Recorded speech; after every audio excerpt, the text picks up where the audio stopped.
Millionaire bets no mechanic can fix his engine. Single dad proves him wrong in minutes.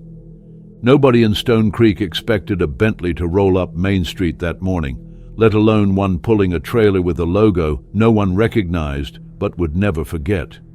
The car itself was enough to stop conversations mid-sentence. It gleamed like it had never seen a speck of dust, let alone the gravel-streaked roads of a mountain town. By the time it parked in front of Stewart's Auto Repair, half the diner crowd had already migrated to the sidewalk, coffee cups in hand, eyes narrowed, curiosity brewing. They didn't know his name yet. They didn't know what he wanted, but they'd find out soon enough. Victor Fairfax stepped out of the car like he was stepping onto a stage, wearing a suit so sharp it could slice through the mountain air. The kind of man who made fortunes on ideas too complicated for the average person to understand, and liked it that way. A man used to walking into rooms where everyone either wanted something from him or wanted to be him. Here, though, he stood out for different reasons. In a place where boots beat polished leather and pickup trucks outnumbered Teslas 50-1, Fairfax looked like a character from another world. And in many ways, he was. He didn't waste time. Walked straight into the garage with that calculating gleam in his eye and a purpose no one could quite read. Tommy Stewart, owner of the shop, greeted him with cautious curiosity, wiping his hands on a rag already stained with a dozen different jobs. Fairfax introduced himself, his voice crisp, practiced, and unmistakably condescending. Then he dropped the bomb. "I have a challenge," he said. "An engine, experimental. Cost my company over $2 million to build. 3 of the top engineering firms in the country tried to fix it. None succeeded. Now I'm offering $50,000, cash, to any mechanic who can solve its performance failure. You fix it, the money's yours. You fail, you owe me $5,000 for wasting my time." The room went silent, not the kind of silence that comes from confusion, but the kind that comes from a gut punch of disbelief. $50,000 was more than most folks in Stone Creek made in a year. $5,000, on the other hand, was enough to bankrupt a small-town mechanic who took a shot and missed. It wasn't just a test, it was a gamble, one loaded with risk and dressed up like opportunity. Tommy blinked. "You're serious?" he asked, half laughing, half hoping it was some kind of joke. Fairfax didn't laugh. "I'm always serious," he replied. "The engine is in the trailer. I'll leave it here for 3 days. Anyone is welcome to try. But the first one to solve it, if anyone does, gets the reward. And remember, failure isn't free." By now, more people had gathered outside, drawn by the sight of a luxury car and a stranger issuing challenges like he was some kind of modern-day gold prospector.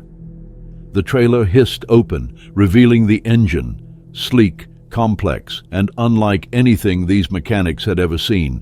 It didn't just look advanced, it looked untouchable. Fairfax didn't care about the crowd. He didn't care about Stone Creek. To him, this was theater. He was betting on a very specific outcome, that no one here would even come close, that these small-town mechanics would trip over themselves trying to fix a puzzle only the best and brightest had already failed, that their pride would lead them to fail, and he'd collect his penalty fees one by one. It wasn't about the engine, not really. It was about watching them lose, and in the middle of that crowd, back behind the others, standing quietly in the shadows of the shop, was Marcus Brown. He didn't say anything, didn't move forward, just stared at the engine with a look that wasn't awe or fear, but recognition. Like he'd seen something like it before, in another life, in another version of himself.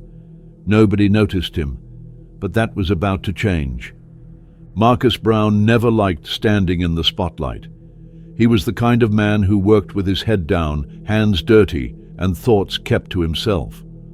Most folks in Stone Creek knew him as a quiet, reliable mechanic who never missed a shift, never raised his voice, and never said more than was needed. He showed up every morning at Stewart's Auto Repair, usually before sunrise, and stayed until the day's last job was finished. Some thought he was just another decent man trying to get by. But what no one knew, what Marcus had spent years making sure no one knew, was that under the oil-stained flannel shirts and second-hand work boots lived a mind that once shaped the future of propulsion systems, a mind that used to work on classified aerospace projects with government-level clearance, a mind now hidden behind grease-streaked hands and a life built on staying out of sight. After Victor Fairfax made his challenge and the crowd began to buzz with whispers, Marcus lingered in the shadows of the shop's back wall. While everyone else stared at the engine like it had just dropped from a spaceship, Marcus squinted at its components, watching the details with a stillness that bordered on intensity. The polished surfaces, the seamless fusion of combustion and electric modules, the sleek housing meant more for labs than garages. It all looked new, and yet it wasn't. It was familiar in a way that sent a chill down his spine, not because of what it was, but because of what it reminded him of. 3 years earlier, Marcus had walked away from a life that most engineers would kill to have. A senior designer at Aerospace Dynamics Corporation, he had been at the forefront of hybrid propulsion theory, working side by side with his wife Rachel, one of the sharpest minds in the field. Together, they weren't just engineers, they were innovators, dreamers, pioneers. They worked late nights on whiteboards filled with equations, turning impossible ideas into prototypes that could one day power the future.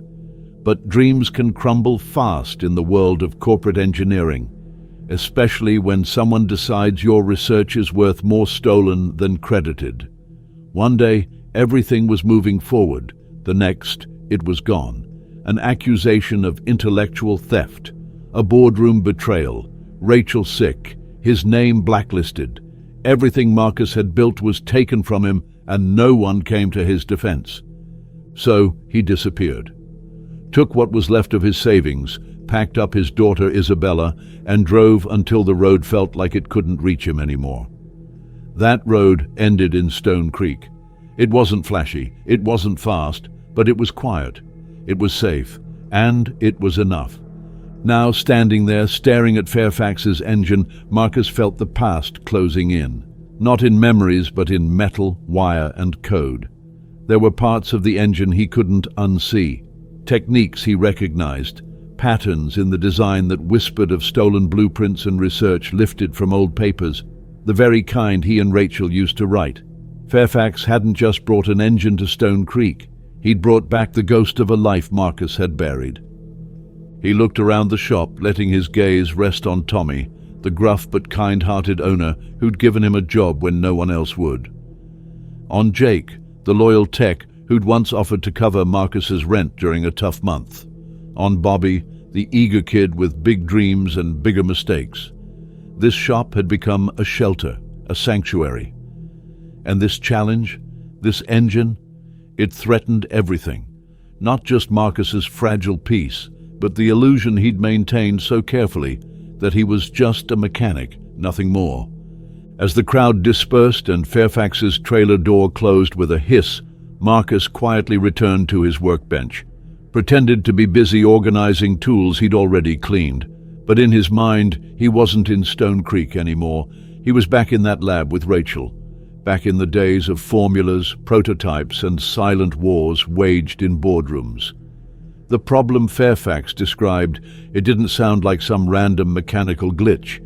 It sounded like the kind of failure that happened when people copied ideas they didn't fully understand.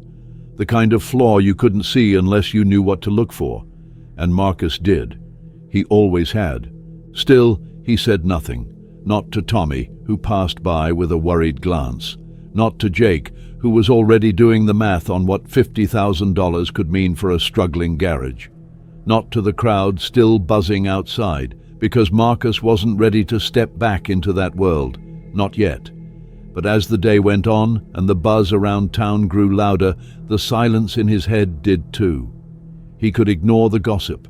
He could ignore the looks, but he couldn't ignore the engine.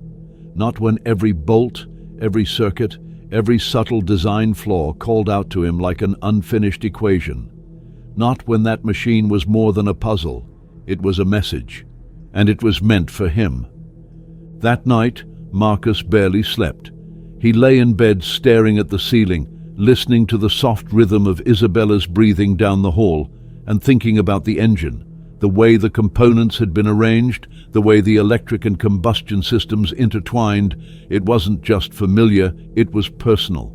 It was like someone had taken the blueprint of his past and twisted it into something unrecognizable, yet still unmistakably his. He'd tried to walk away from that world, tried to leave behind everything connected to it. But that engine, in the middle of Stuart's auto repair, was like a ghost with wires and pistons. It didn't just ask questions, it demanded answers. And Marcus knew, deep down, there was only one person who could give them. The next morning, he arrived at the shop early, even before Tommy. The air was sharp with cold, the kind that crept into your bones and reminded you just how far from comfort you really were. He stood there for a moment, coffee steaming in his hand, staring at the closed trailer that held the engine. No one else was around. The street was still quiet, the diner lights just flickering on across the road. It felt like a moment suspended in time. Part of him wanted to turn around, head home, forget it all. But something stronger held him there, something deeper than curiosity.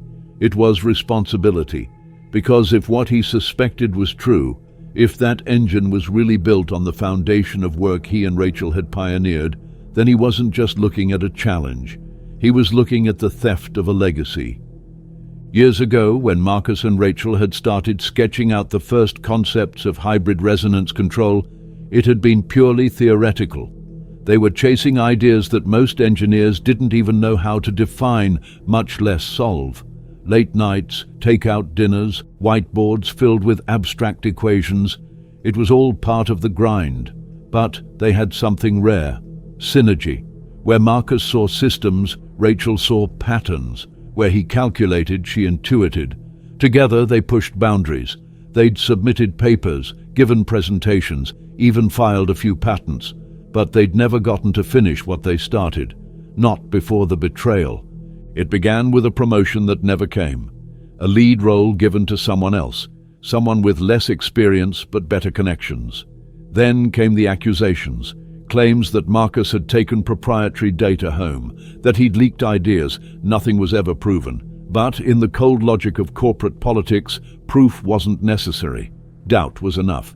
His security clearance was revoked. Projects were reassigned. His name disappeared from meetings and emails. Rachel had stayed by his side, even pushed back against management. But the stress was too much. She'd been sick already, quietly fighting an immune disorder they thought was under control. The constant pressure, the internal investigations, the whispered blame, it all took its toll. By the time they realized how serious her condition had become, it was too late. Marcus remembered the hospital room like it was burned into his memory. The soft beeping of monitors, the antiseptic smell, Rachel's hand in his, her voice a whisper of who she used to be.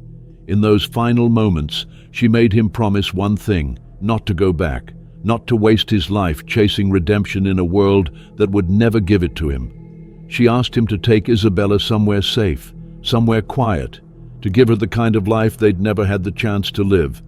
So he did. He disappeared, changed phone numbers, cut ties, moved to a town where nobody cared what school you went to, as long as you could keep an old truck running, where a man could be judged by his work, not his past. He built a life from the ground up, one honest repair at a time. But the moment that engine rolled into Stone Creek, the past had come knocking. Standing there in the cold morning light, Marcus thought about that promise, about Rachel, about the years he'd spent trying to keep that promise buried, and about the creeping truth he couldn't ignore anymore. Someone had taken their research, altered it, and passed it off as innovation. And now they were here, parading it through his town like a prize. If he walked away, no one would ever know. No one would uncover what had been stolen. But if he stepped forward, if he really looked at that engine, it wouldn't just be about fixing a machine. It would be about reclaiming something far more dangerous: his identity. When Tommy finally arrived, he found Marcus sitting on an overturned bucket near the trailer, eyes locked on the bolts that held it shut. He didn't say anything at first, just handed over a fresh cup of coffee and sat down beside him. For a few minutes, they just watched the morning unfold in silence. "You know what that thing is, don't you?" Tommy finally asked. Marcus took a long sip before answering. "Yeah, I think I do." "You gonna open it up?" "Not yet." Tommy nodded like he understood, and maybe he did. After all, the shop had become more than just a workplace. It had become a place where people like Marcus could breathe again. But even sanctuaries aren't safe forever.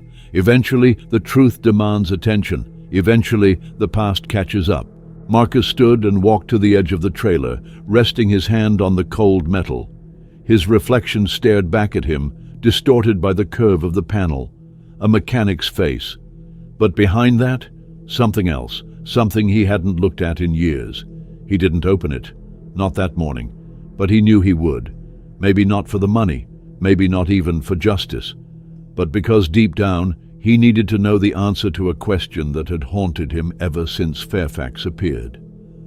What happens when the world you left behind walks right back into your life, and this time, you're the only one who can face it? The first mechanic to officially accept Fairfax's challenge rolled into Stone Creek like a man already convinced of his own legend.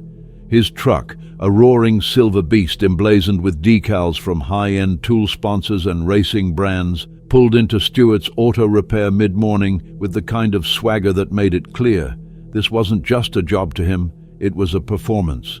Carl Turbo Jackson. The name was plastered across his tailgate in bold red letters, complete with a lightning bolt graphic and a phone number for his Denver-based performance garage. To the people of Stone Creek, he looked like the answer, or the storm, depending on who you asked. Carl climbed out of his truck like he expected applause. Tall, lean, with a goatee sharp enough to draw blood and sunglasses that didn't come off even indoors. He wore a branded jumpsuit that fit too well to be comfortable and carried a custom rolling toolbox that looked more expensive than Tommy's entire shop. As the townspeople gathered in growing numbers, Carl gave a practiced nod to Fairfax, a half wave to the crowd, and marched straight up to the engine like he already knew what was wrong with it. Marcus stayed back, watching through the office window, arms crossed, saying nothing. Jake and Bobby stood near the service bay, whispering their doubts behind polite interest. Carl didn't notice or didn't care. He circled the hybrid engine like a predator, tapping here, prodding there, muttering to himself just loud enough for everyone nearby to hear key phrases like load balancing, throttle response delay, and magnetic coupling lag, words meant to impress, to dominate the air. Then he turned to Fairfax with a grin. 4 hours, he said. That's all I need. Tommy raised an eyebrow. You sure about that? I've tuned engines that make this thing look like a lawnmower, Carl replied, already opening his laptop and connecting diagnostics. You'd be amazed what real tools and experience can do. What followed was less of a repair session and more of a one-man show. Carl had brought his own advanced diagnostic system, 3 portable screens, custom ECU readers, and enough wiring to rival a telecom van. He didn't want help, didn't even want to use the shop's tools. He trusted no one but himself. For 2 solid hours he ran tests. Charts scrolled across his monitors. Numbers climbed and dipped. He nodded to himself often, loudly stated observations to no one in particular, and kept flashing the crowd his confident smile. His entire energy screamed control, confidence, mastery. But slowly, things began to shift. Marcus could see it before anyone else did. The lines on Carl's forehead started to deepen. The grin faded into a tight frown. The monologues became mutterings. The screens weren't telling him what he expected, and the engine wasn't behaving the way his theories predicted. His tools were flawless. Marcus could see that from across the room, but his assumptions were off. Carl wasn't used to being wrong, and the engine, it wasn't responding like any racing hybrid he'd ever worked on, because this wasn't just a racing engine. It was something more refined, more unstable, more deliberately complex. By the 3rd hour, Carl's bravado had given way to a kind of quiet frustration. His fingers moved faster, flipping between tabs on his laptop, recalibrating sensors, rerunning algorithms. Jake watched from behind a tool cart, whispering to Bobby, "He's in the weeds. Look at him. He's trying to brute force a fix for something he doesn't even understand." Bobby nodded, wide-eyed. He doesn't know what he's looking at. And he didn't. That was the thing about this engine. It wasn't just complicated, it was deceptive. It passed basic tests with flying colors. Everything looked perfect on paper. Compression ratios, voltage thresholds, exhaust curves, they all aligned. But after 30 seconds under load, power dropped like a rock. That's where Carl stumbled. His diagnostics couldn't catch what wasn't visibly broken. Because what was wrong with this engine wasn't mechanical, it was mathematical, a ghost in the code, and ghosts don't show up on standard scans. When the final hour arrived, Carl made one last desperate adjustment. He tweaked the fuel mapping curves and optimized the timing spread. Then, in front of the now silent crowd, he fired up the engine with the kind of theatrical flourish you'd expect from someone used to winning. At first, everything went right. The engine purred. The numbers on his screen stabilized. The power curve began to rise. People leaned forward, whispering that maybe, just maybe, he'd figured it out. But then, at exactly 28 seconds, the drop came. The numbers plunged. Power output fell off a cliff. The engine didn't stall. It didn't overheat. It just stopped doing what it was built to do, just like every time before. Carl stared at his screen, stunned. He muttered, tapped a few keys, tried to restart the analysis, but the truth was already there. He'd failed. He hadn't solved the problem, and everyone knew it. Victor Fairfax stepped forward, voice cold and formal. "That's the end of your attempt, Mr. Jackson. As agreed, your penalty is $5,000. Carl turned red, not just from embarrassment, but from rage. He tried to argue, said the design was flawed, that no one could fix something this broken, but Fairfax didn't flinch. "That may be," the billionaire said calmly, "but the contract doesn't account for excuses." Defeated, Carl scribbled a check, slammed his toolbox shut, and walked out without saying another word. The crowd, once hopeful, now murmured with unease. If Carl, Denver's so-called hybrid expert, couldn't crack it, what chance did anyone else have? But Marcus knew something they didn't. He hadn't learned anything from Carl's failure. He'd confirmed something, that this engine wasn't built to be solved with torque specs and trial runs. It needed someone who understood its bones, its pulse, someone who'd seen the original theories that shaped it, and maybe even helped write them. He looked down at his hands, hands that had been turning wrenches for 3 years instead of solving equations, and for the first time in a long while, he didn't feel like he was hiding. He felt like he was waiting, and now the engine was calling, not for anyone, but for him. By the next morning, Stone Creek wasn't just buzzing, it was boiling. The town had seen its fair share of drama over the years, fires at the mill, school board scandals, the odd bear sighting during hunting season. But nothing gripped people the way Victor Fairfax's challenge had. And after Carl Jackson's high-profile failure, the stakes suddenly felt more real, more dangerous, and more personal. What started as a spectacle was quickly becoming a powder keg. Conversations at the diner turned into arguments. The gas station clerk said he heard the engine was rigged to fail on purpose. The woman who ran the flower shop claimed she'd seen Marcus Brown just staring at the thing like he was waiting for it to talk. The town, usually bound together by habit and shared routines, was quietly tearing at the seams. Inside Stewart's auto repair, the atmosphere had shifted. What used to be a place of jokes, laughter, and oil-stained coffee mugs had turned tense.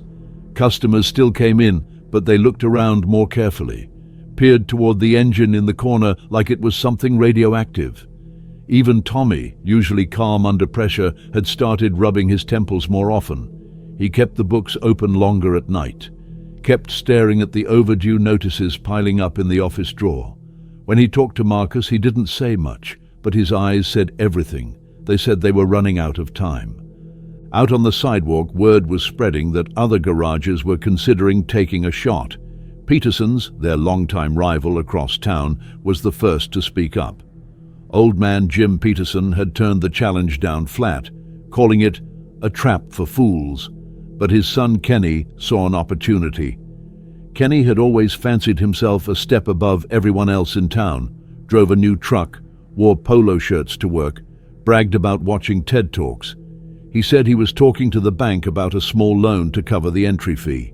Said if he won, he'd buy out Stewart's and clean up that side of Main Street once and for all.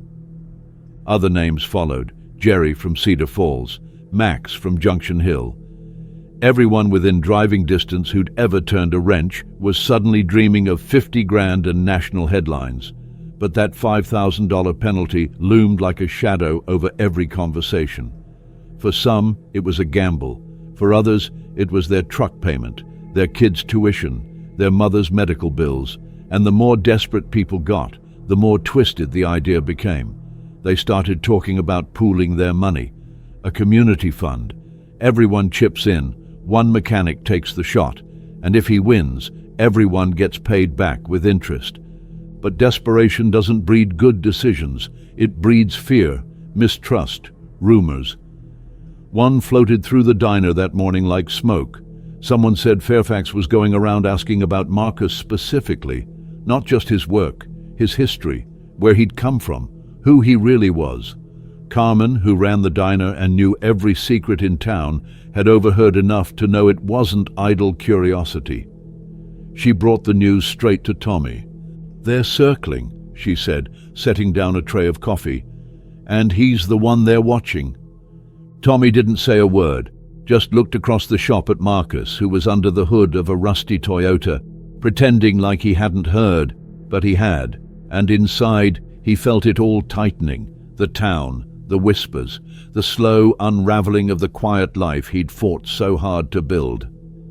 Back at home that night, Isabella was unusually quiet. Her cough had come back, soft and dry, but persistent.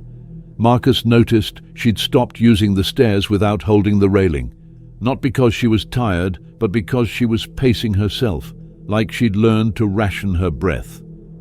The inhaler helped, but not like it used to. Dr. Reed had already warned him the next step would be a new medication, more effective, more consistent, and significantly more expensive. That night, while she slept, Marcus sat at the kitchen table staring at the envelope from the bank. Past due, again. The math was simple and brutal. He was out of time. If he took the shot and lost, they'd drown faster. But if he did nothing, they'd drown anyway. The house, the shop, Isabella's medicine, it was all on the edge. And still, he hesitated. Because taking that shot meant opening the door he'd closed for good reason, letting Fairfax and the world beyond Stone Creek see who he really was. Not Marcus the mechanic, but Marcus Brown, engineer, scandal, ghost of a man once accused of stealing the very ideas now humming inside that engine. The next morning, Tommy found Marcus already at the shop, standing alone with the bay doors open, watching the sunrise. He didn't say good morning, just held out a cup of coffee. "I heard about Peterson's boy," Marcus said, "trying to raise the entry fee." Tommy nodded. "Half the town's talking about it. The other half's wondering why you haven't tried already." Marcus turned toward him, face unreadable. "You wondering the same thing?" "I'm wondering how long you're going to keep pretending you don't know exactly what's wrong with that engine." Marcus looked away. "It's not that simple." "No," Tommy said, "but maybe it's necessary." They stood in silence, letting the cold bite at their faces while the sun turned the mountain peaks to gold. And in that moment, Marcus knew the real cost of staying silent. It wasn't the mortgage. It wasn't even the $5,000. It was letting someone else try and fail, maybe lose their home, their job, their reputation, all because he didn't want to face who he used to be. And still, he didn't say yes. Not yet. But the town was unraveling, and the moment was coming. The decision didn't come in a burst of lightning or some cinematic epiphany. It came slowly, like water wearing down stone, a dozen small moments stacking on top of each other, each one heavier than the last. It was Isabella's cough echoing down the hallway before sunrise. It was the way she gripped the edge of the couch when standing, thinking he wouldn't notice. It was the moment she handed him a handmade card for his birthday, filled with scribbled hearts and a line that read, "One day I'll invent something like you did, Daddy." It was the unopened envelope from the pharmacy, the new quote for her next round of medication that insurance wouldn't fully cover. And it was the feeling in his gut, the one that had been building since the second he laid eyes on Fairfax's engine, that something had been taken from him. Something more than just an idea. Something that used to be his and Rachel's, stolen and paraded around in plain sight by a man who thought no one would be smart enough to see through the polish. Marcus sat at the kitchen table long after Isabella had gone to bed, staring at her card. The words blurred a little in the lamplight, not from the dimness, but from the weight of it all. That line, "like you did," wasn't just innocent praise. It was truth from someone too young to know how much he'd hidden. She didn't know about the years he'd spent behind glass walls and secure doors, designing systems that could alter the way machines moved through the world. She didn't know about Rachel, or the work they'd done, or the betrayals that followed. She only knew the man in the garage who fixed old engines and always came home covered in grease. But Rachel had known. She'd seen what he was capable of. She never stopped believing that the world would one day need him again, even if he didn't want to believe it himself. Now, all these years later, with Fairfax's engine parked 10 feet from where Marcus changed tires, the world was knocking again. He thought back to the final weeks at Aerospace Dynamics, when Rachel was already fighting her illness, when they were pushing the limits of what they thought was possible. They weren't just chasing performance numbers. They were working on a breakthrough, a harmonic stabilization layer for hybrid drives that could allow adaptive load sharing in real time. It was a system that didn't just respond to power needs, it anticipated them. Smooth transitions between electric and combustion like a conductor guiding an orchestra. But it was theoretical, fragile, and above all, unfinished. The last schematic Rachel had sketched, the one she'd given him in a hospital bed with her handwriting weak but still steady, it lived in a drawer in the back of his tool chest, folded neatly, untouched since the day she died. That night, he opened the drawer. He unfolded the paper slowly, like it might fall apart in his hands. The ink had faded slightly, but the notes were still clear. Her handwriting danced between variables and system pathways, margins filled with hopeful arrows and unfinished thoughts. There was a line she had circled 3 times. Real-time feedback loop, frequency over force. That was it. That was the heartbeat of the design. It wasn't about power. It was about resonance. And as Marcus stared at it, he realized what Fairfax and his team had missed. They'd built the body, but they didn't understand the soul. The next morning, he showed up to the shop earlier than usual, even for him.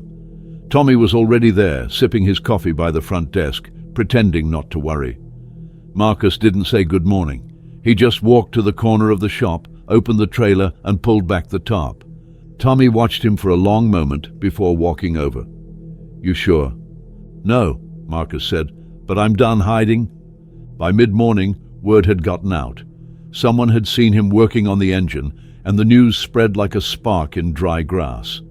A crowd began to form again, smaller than the first day, but more tense. This wasn't spectacle anymore. This was a town holding its breath. People whispered his name like it was a rumor, not quite believing it. Was he really trying? Marcus? The quiet one? The single dad who kept to himself? Jake and Bobby stood nearby, not saying anything, just watching. Jake had seen Marcus work long enough to know something was different now. The way he moved, deliberate, focused, unshaken. It was like he'd stepped into something bigger than the shop, bigger than the town, and in truth, he had. For the first time in years, Marcus opened up the codes that lived only in his head. He didn't guess, he calculated, he didn't tinker, he adapted. He began to modify the control sequence firmware, reprogramming the engine's feedback loop by hand, bypassing the UI that the other engineers had relied on. He stripped out unnecessary diagnostic delay scripts, rebuilt the thermal priority stack, and overlaid Rachel's resonance model on top of the engine's default systems. He wasn't just fixing the engine, he was restoring it, giving it back its original soul. Fairfax hadn't shown up yet. He was too used to disappointment by now. But when he did arrive, just after noon, stepping from his car with the same arrogant calm, he froze when he saw Marcus leaning over the control module, sleeves rolled, brow furrowed, hands steady. "I didn't think you'd try," Fairfax said with a smirk. Marcus didn't look up. "You shouldn't have used our work." Fairfax blinked. "Our." "You built this on stolen theory," Marcus said, still working. "The math doesn't lie, but you didn't understand it. That's why it fails." Fairfax's smile twitched. "You have no proof." "I don't need proof," Marcus replied. "I have knowledge, and right now I'm using it to fix what you never could." Fairfax said nothing after that. Just stood there, arms folded, watching, waiting, maybe doubting for the first time. Marcus kept working, not for the money, not even for the pride, but because Rachel had believed in this, because his daughter needed him to try, because sometimes the only way to honor a promise is to break the silence and prove the world wrong. And that's exactly what he was about to do. By the time Marcus finally slid the last panel of the engine casing back into place, the entire garage had fallen into a hush so absolute it felt like sound itself had taken a step back. People weren't just watching anymore, they were holding their breath. Jake had stopped mid-coffee. Bobby hadn't blinked in almost a full minute. Even Fairfax, who'd been leaning casually against the fender of his Bentley with that smug, detached air of someone too rich to care, now stood a little straighter. His eyes narrowed. There was something different in the room, a quiet intensity humming beneath the surface, like everyone knew something irreversible was about to happen. Marcus stood slowly, wiped his hands on an old rag, and gave one long look at the screen in front of him. Numbers that had once spiked and plummeted unpredictably now held steady. Graphs that had once danced erratically now moved with rhythm and reason. Every test run he'd performed over the past 4 hours pointed to the same outcome: balance. Harmony between combustion and electric modules that wasn't just functional, it was flawless. The engine wasn't just running, it was ready, but Marcus didn't press the ignition switch right away. He stepped back, breathed deeply, and looked toward the workbench where Rachel's old schematic lay spread out, held in place by 4 worn wrenches. Her handwriting, the same one she'd used on post-it notes around their kitchen during late-night brainstorming sessions, now felt like scripture etched into the metal itself. Then he turned to Tommy.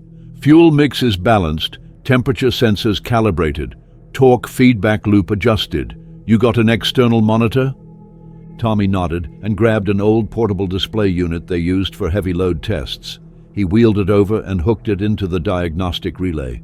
Marcus typed in the override command, and the screen lit up instantly. Stable RPM, clean voltage distribution, and no sign of the infamous power drop that had plagued every attempt before him. Still, no one said anything. No cheers, no comments. Just the electric tension of watching a man walk across a tightrope with no net, and knowing that even if he made it, he'd never be the same when he reached the other side. Then, slowly, Marcus reached down and pressed the ignition. The engine purred to life, not with a roar, not with a scream, but with a tone so pure, so clean, it sounded almost too smooth to be real. At first, the silence held, as if the crowd was waiting for the inevitable stutter, the hiccup, the collapse. Fairfax folded his arms tighter, still clinging to his poker face, but it didn't come. 5 seconds passed. Then 10. The idle held perfect. Marcus adjusted the throttle curve manually, increasing load in intervals. The RPMs rose smoothly. Voltage output stayed locked in. No dip, no drag, no failure. The 30-second mark arrived. Nothing faltered. Fairfax's brow twitched, a flicker, just for a second. At 60 seconds, Marcus pushed the engine further. The electric subsystem kicked in simultaneously with the combustion cycle, handling torque rebalancing in real time. The resonance curve held flat. The harmonic frequency locked in.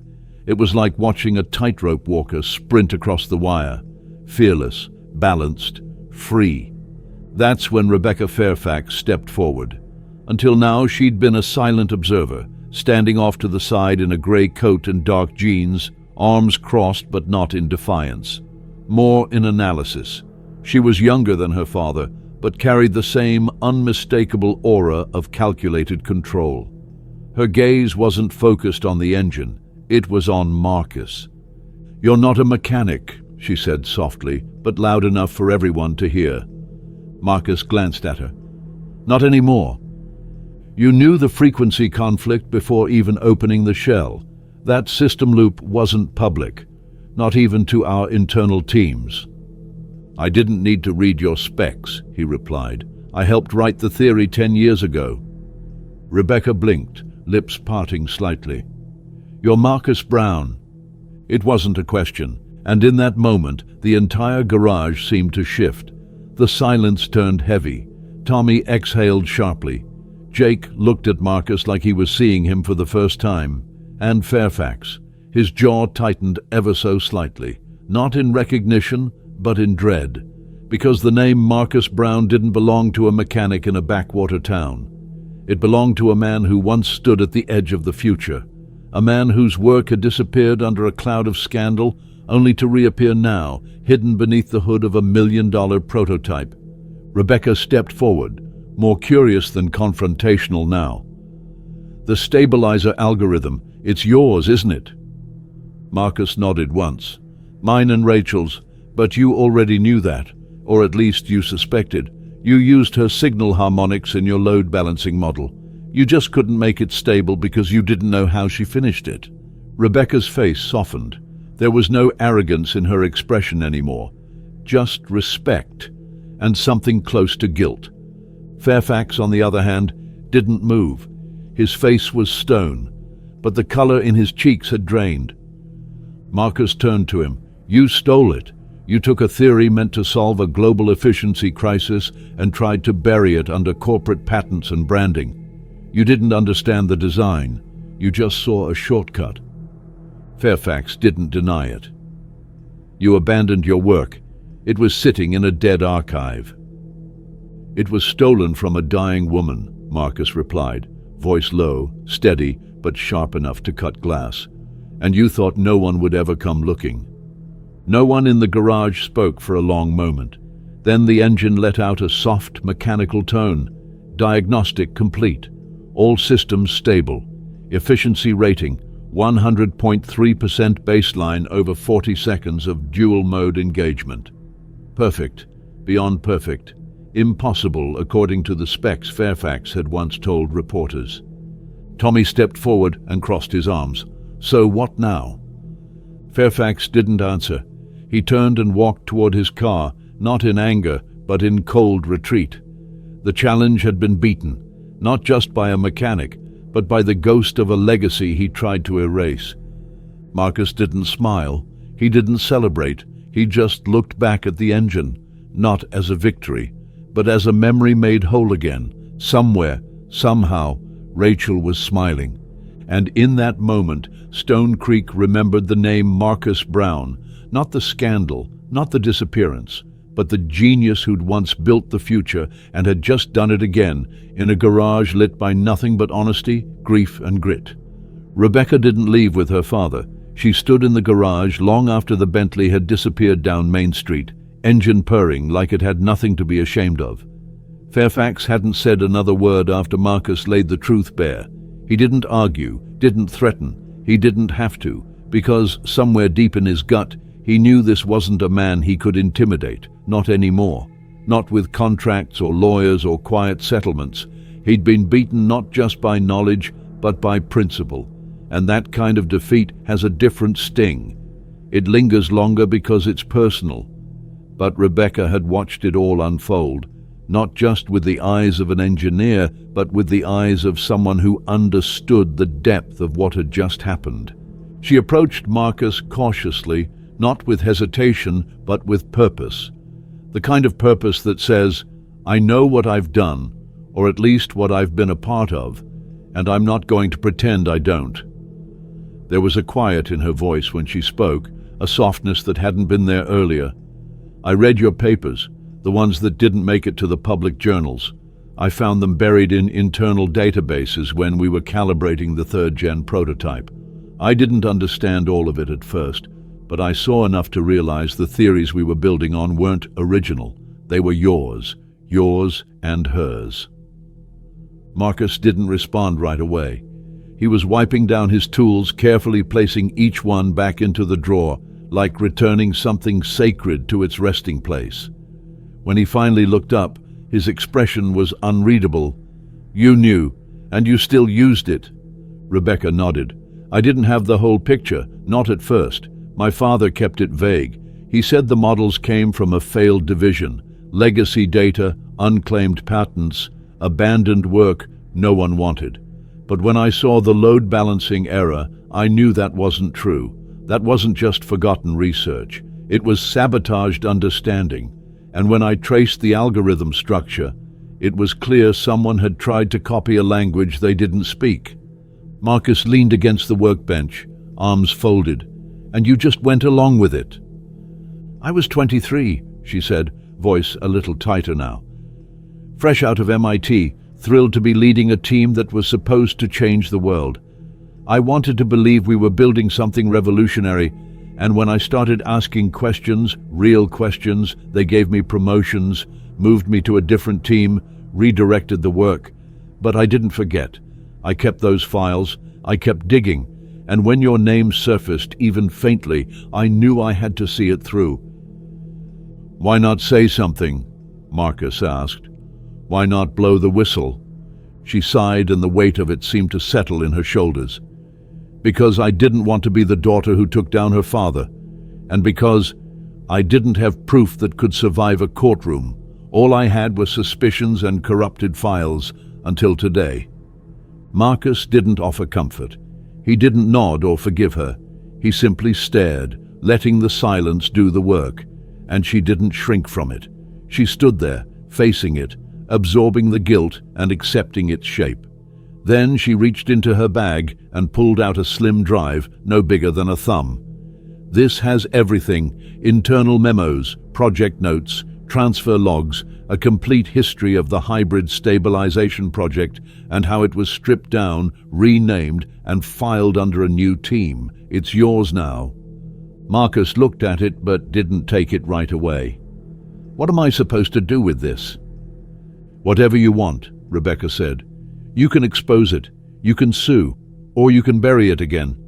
That's up to you, but if I've learned anything, it's that silence isn't neutral, it's an answer."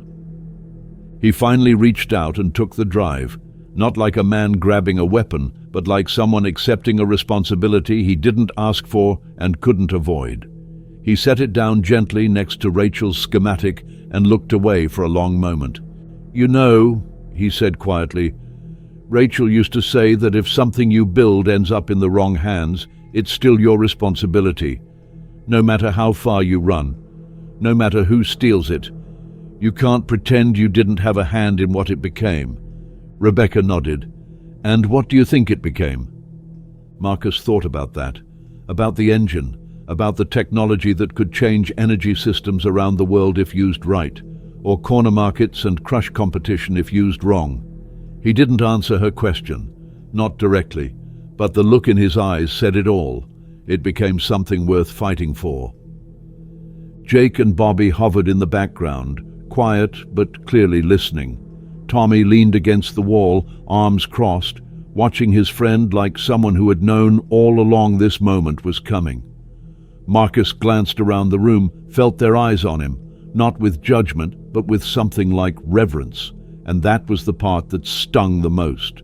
Because they hadn't just watched him fix an engine, they'd watched him stop pretending he was someone else. Rebecca turned to leave, but before she stepped outside, she looked back one last time. "What you did today, it was more than fixing a flaw, it was fixing a legacy. I'm sorry we ever took that from you." Marcus didn't answer. He didn't need to. Because some apologies don't need words, just action. And his next move would speak louder than anything he'd ever written on paper. The engine ran for 5 minutes straight, without so much as a stutter. 5 minutes of pure, uninterrupted power distribution, flawless frequency response, and balanced thermal load across both systems. And when Marcus finally shut it down, you could have heard a pin drop in the garage. No one clapped, no one cheered. The silence wasn't disbelief, it was reverence. The kind of silence reserved for witnessing something impossible made real. A line had been crossed.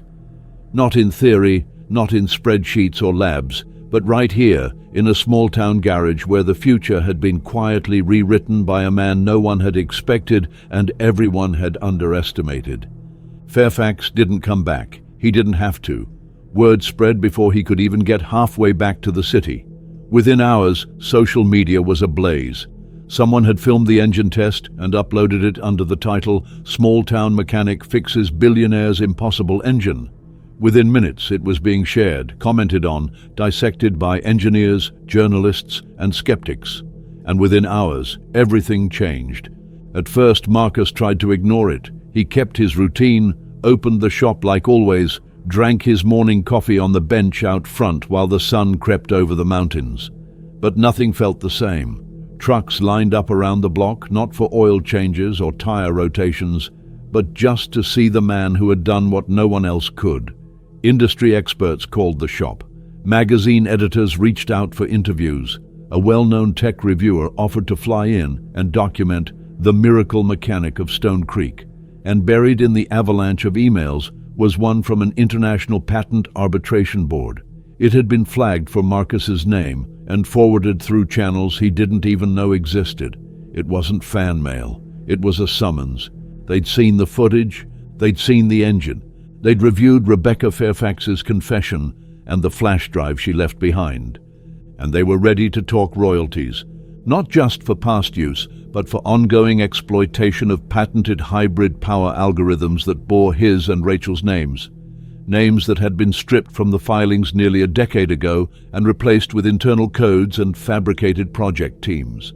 It turned out that Rachel's final design notes, the very ones he'd locked away in the back of a tool drawer for years, weren't just theory. They were gold. Gold Fairfax had been mining without permission, and now the mine had spoken back. The number on the arbitration board's estimate? Just over $4.3 million in retroactive royalties. Possibly more, pending further investigation. It didn't feel real. Not at first. Marcus sat on his front porch that night, watching the stars come out one by one, the letter still trembling in his hand.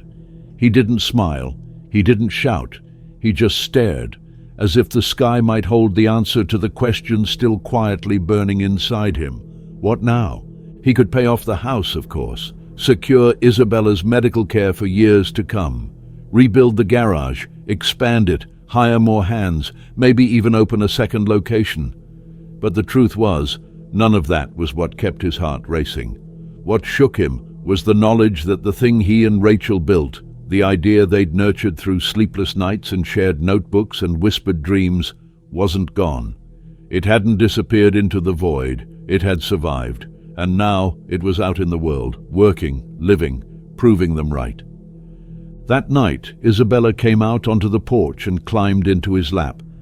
She didn't say anything at first, just leaned her head against his chest and listened to the rhythm of his breath. "Are you okay?" she asked. "Yeah," he said. "I think I am." "Did you win?"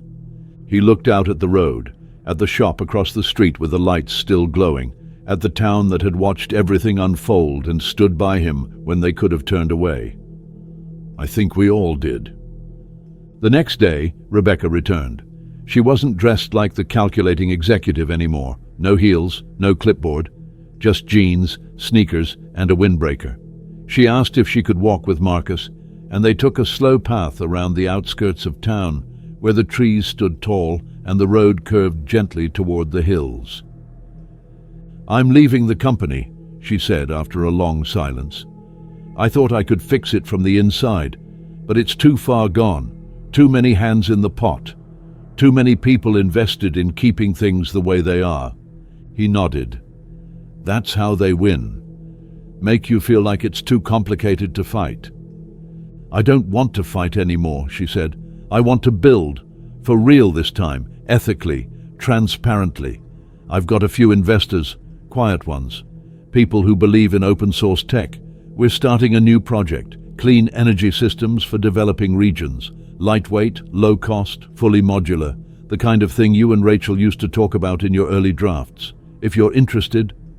She trailed off. She didn't need to finish. Marcus could feel the offer sitting in the space between them. It wasn't about money, it was about meaning. He didn't say yes, not right away, but he didn't say no either, because sometimes a second chance doesn't come wrapped in apology or closure. Sometimes it comes wrapped in the opportunity to build again, not to reclaim what was lost, but to create something even better, something honest. Back in the garage, Jake was setting up new lifts. Bobby was organizing shelves. Tommy had already cleared out the backlot for a new testing bay. The shop wasn't just a garage anymore, it was a starting point. And as Marcus looked around at the life he'd rebuilt, the future he'd accidentally resurrected, he realized something he hadn't dared to believe in years. Maybe the story wasn't over. Maybe it was just beginning. A week after the engine test, Stone Creek didn't look much different on the surface. Same slow mornings, same sun catching the mist off the mountains, same clink of coffee cups at the diner, same wind stirring the trees in lazy arcs. But underneath that familiar rhythm, something had shifted. The town moved with a quiet pride, like it knew it had been a backdrop to something important. Not a scandal, not a spectacle, but a moment of reckoning, of redemption. People waved longer. They lingered at the garage when they dropped off their cars, like they just wanted to be close to the place where it happened. And for the first time in years, Marcus Brown didn't feel the urge to disappear into the background. He'd spent so long shrinking himself to fit into safety, so long pretending to be someone smaller than he was, because the past had taught him what ambition could cost. But now, the silence he once used as armor had become something else entirely, a foundation, not to hide behind, but to build on. He didn't need to prove anything anymore. He had already done it. He'd faced down the theft of his life's work, dismantled the illusion that buried his name, and stood tall in front of the world without shouting a single word. And it had listened. It had heard him. The settlement came through quietly, with the kind of legal language that could make your eyes glaze over if you weren't careful.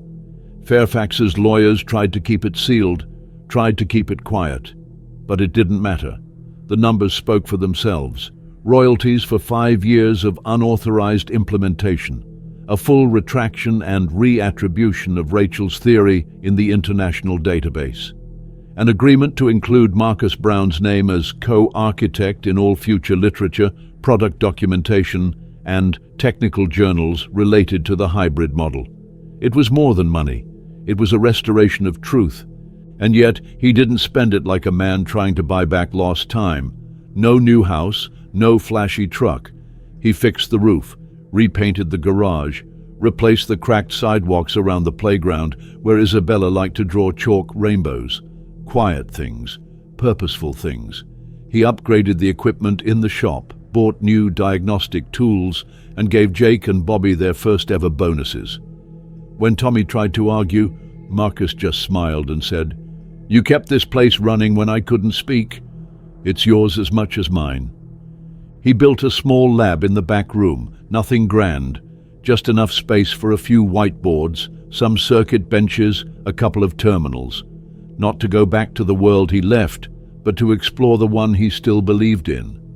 He started sketching again, late at night, while Isabella did her homework beside him at the kitchen table.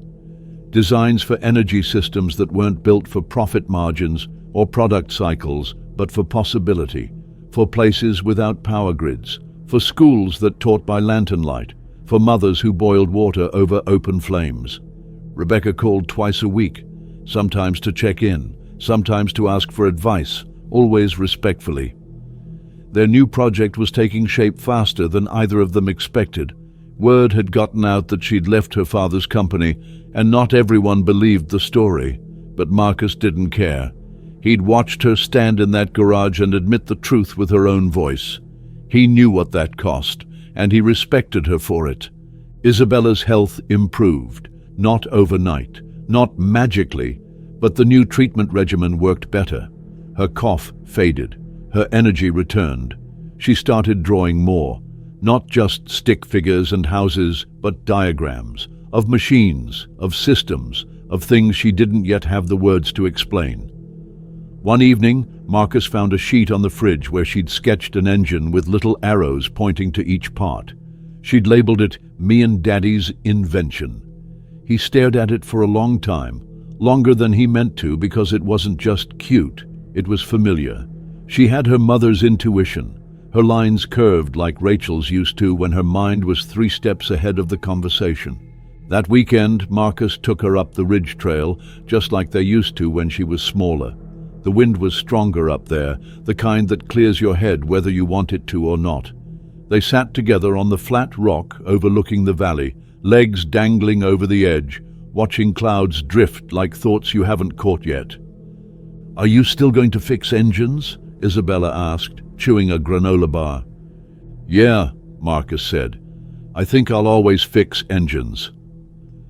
"But now you build new stuff too, right?" "Yep." She nodded like she'd already expected the answer. Then she leaned against his shoulder. "You're not scared anymore, are you?" He didn't answer right away, just breathed in the air, clean and sharp, and listened to the sound of his daughter's heartbeat where her small frame pressed into his side. "No," he said finally. "Not scared, not hiding, just moving forward." The sun dipped a little lower, casting long gold shadows across the hills.